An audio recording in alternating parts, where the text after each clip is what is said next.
अंकुश, बताएं हमें विस्तार से मेटावर्स 2022 में हमारे लिए किस तरह की नई जिंदगी का एक मोड़ होगा। बिल्कुल। शुक्रिया मुझे बुलाने के लिए।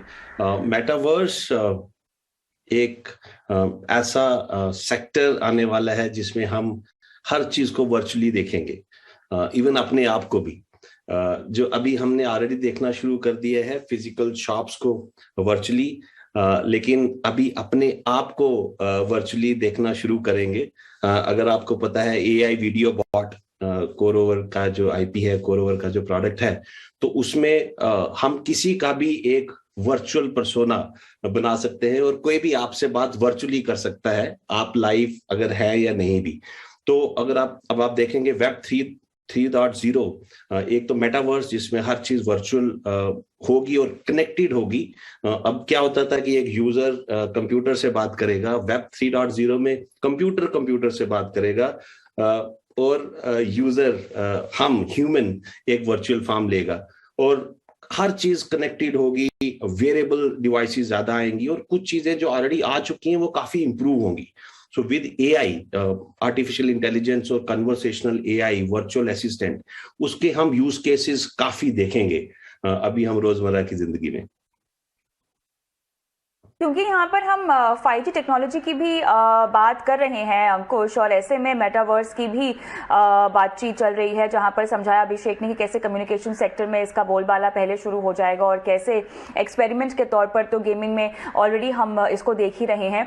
अगर हम इसको 5G रोल आउट के साथ देखते हैं तो ये टेक्नोलॉजिकली कितना बेंचमार्क साल होगा हमारे लिए? बिल्कुल। 5G एक बैकबोन की तरह हमारी लाइफ में आएगा। 5G से इंटरनेट स्पीड बढ़ेगी, बैंडविड्थ बढ़ेगी, और एक बैकबोन जैसे ही आएगा तो उसमें जो भी टेक्नोलॉजीज एग्जिस्ट करती थी उसका एक इफेक्टिव यूज होगा। जैसे हम एआई की बात करते हैं तो एआई में काफी डेटा बैंडविड्थ की जरूरत होती है। तो अभी भी अगर हम देखें जो 3G 4G है तो मैक्सिमम हमें 30-40 एमबीपीएस स्पीड मिलती है मोबाइल में। तो अब जनरली हम मोबाइल रहते हैं तो उसमें जैसे ही हमारा इंटरनेट की स्पीड बढ़ेगी, बैंडविड्थ बढ़ेगी, तो जो यूज केसेस ऑलरेडी हम देख रहे हैं उसको हम यूज करना शुरू करेंगे।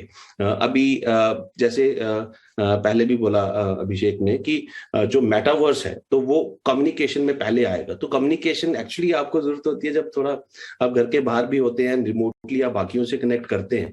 तो जैसे ही 5G आएगा, इंटरनेट स्पीड बढ़ेगी तो यूज केसेस बढ़ेंगे और आर्टिफिशियल इंटेलिजेंस में डेटा इतना चाहिए, सिर्फ दो लोगों के बीच में डेटा नहीं चाहिए। तो उसको एक कॉन्टेक्स्ट में लाने के लिए आपको एक मल्टीपल कंप्यूटर से कनेक्ट करना पड़ेगा। जैसे उन्होंने बोला कि जैसे लाइव चैट होगा तो उसमें सपोज हम लाइव चैट बात कर रहे हैं तो बीच में अगर एक किसी एक्सपर्ट की जरूरत पड़ रही है तो हम उसको वर्चुअली हम इनवाइट कर सकते हैं मेटावर्स में। तो वो पॉसिबल थ्योरेटिकली अभी भी है, एल्गोरिथम्स प्रोग्राम्स अभी भी हैं, तो लेकिन अभी वो दिखता क्यों नहीं है? बिकॉज बैंडविड्थ की प्रॉब्लम है। जैसे अभी भी मैं ट्रैवल कर रहा हूं तो it was difficult for me कि मैं 30-40 एमबीपीएस अरेंज कर पाऊं ऑन द गो। तो जैसे ही अगर हमें 100 Mbps 200 Mbps on the go मिलना शुरू होगी, अभी जैसे कह रहे हैं कि 5G से अराउंड 100 टाइम स्पीड बढ़ जाएगी जो अभी हम दिख रही, अभी हमें जो मिल रही है, तो फिर हम जो भी थ्योरी में बना है और जो प्रोग्राम्स बने हैं उसका प्रैक्टिकल यूज हमारे डेली लाइफ से कनेक्टेड होगा। मतलब हम जो भी कर रहे हैं वो इंटरनेट से कनेक्टेड हो रहा है, जो बाकी भी कर रहे हैं वो हमसे कनेक्टेड होगा। तो वही है कि इफेक्टिवली चीजों को यूज करेंगे हाँ। और तो काफी फायदा मिलेगा। अंकुश, समझाएं हमें होम ऑटोमेशन में और कौन कौन सी चीजें हैं जो हमें मिलेंगी इस साल, और वो तमाम लोग जो कि घर में काम करने में दिलचस्पी नहीं रखते हैं या समय नहीं मिलता है, किस तरह से अपग्रेडेड एंड अपडेटेड टेक्नोलॉजी हमारे काम की हो सकती है? बिल्कुल। अभी जैसे काफी कंपनीज इसमें काम कर रही हैं होम ऑटोमेशन में। अमेजॉन, गूगल, जैसे गूगल होम्स प्रोडक्ट है और अमेजॉन का एलेक्सा है, तो उसमें ऑलरेडी कुछ चीजें कनेक्टेड हैं, जैसे लाइट कनेक्टेड है, आप टीवी फ्रिज कनेक्ट कर सकते हैं जो वाईफाई इनेबल्ड है। तो वो तो हो रहा है, लेकिन जो मैं अब नेक्स्ट देख रहा हूँ, शायद वो उसका अगर कमर्शियल वर्जन अभी इस साल आएगा या नहीं, बट आई थिंक उसके पीओसीज होना शुरू हो जाएंगे। कि आप सोचो एक वॉशिंग मशीन है, वॉशिंग मशीन तो अभी वाईफाई से कनेक्टेड है, कोई भी आप लेटेस्ट वर्जन लेते हो तो वाईफाई से कनेक्टेड है।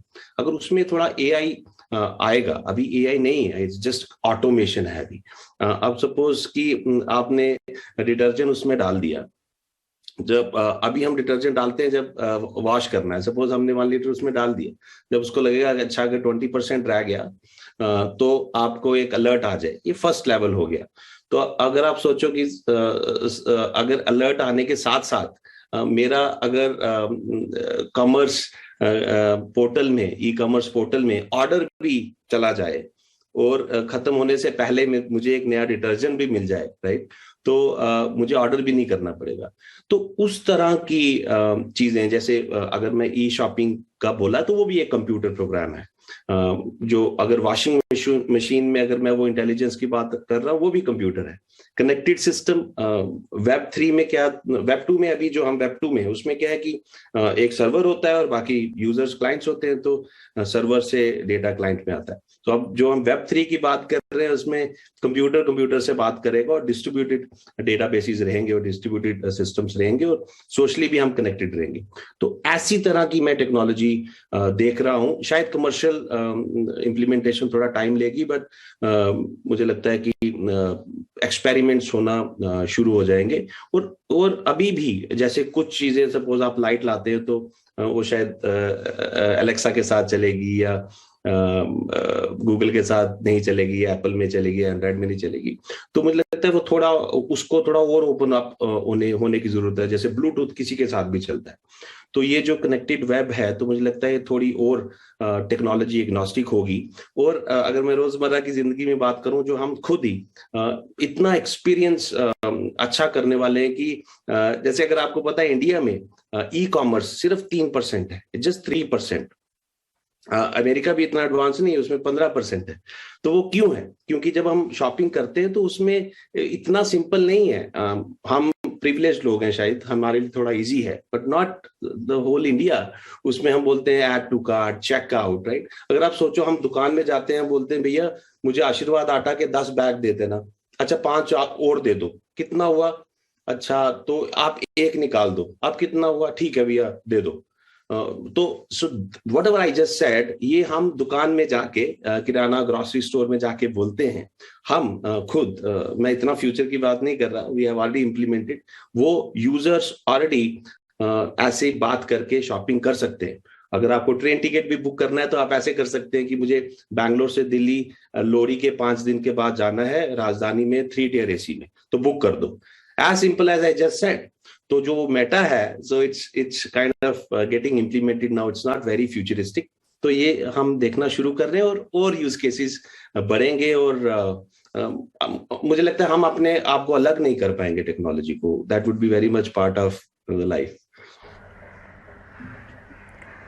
लेकिन ये जो टेक्नोलॉजी की आप बात कर रहे हैं, जो समझा रहे हैं अंकुश, ये हमारी जेब पे कितनी भारी पड़ेगी? ठीक है, हमारी जिंदगी आसान हो जाएगी, बहुत पेसी भी हो जाएगी, हम वेल कनेक्टेड भी होंगे, भले ही फिजिकली ना हो लेकिन कहीं ना कहीं डिजिटली कनेक्टेड होंगे। लेकिन चुकाना तो कुछ पड़ेगा ना इसके लिए भी?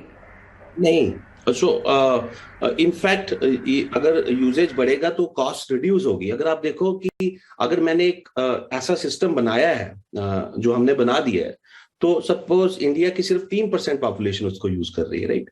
तो अगर इकोनॉमी ऑफ स्केल की बात करो, अगर वो 3 से, मैं नहीं कह रहा 100% पहुंचेगी, 3 से 20 में भी पहुंचे, राइट। मैंने तो जो R&D में खर्चा किया तो वो तो उतना ही लगा। जैसे यूजेज बढ़ेगी मेरी कॉस्ट कम होगी। इनफैक्ट जैसे यूजर्स बढ़ेंगे मेरे पास रेवेन्यू की अपॉर्चुनिटीज और होंगी, राइट। अगर कोई हमसे कुछ सामान खरीद रहा है, टिकट खरीद रहा है, बोले तुम इंश्योरेंस भी ले लो, राइट, मैं टैक्सी भी बुक कर लो, राइट।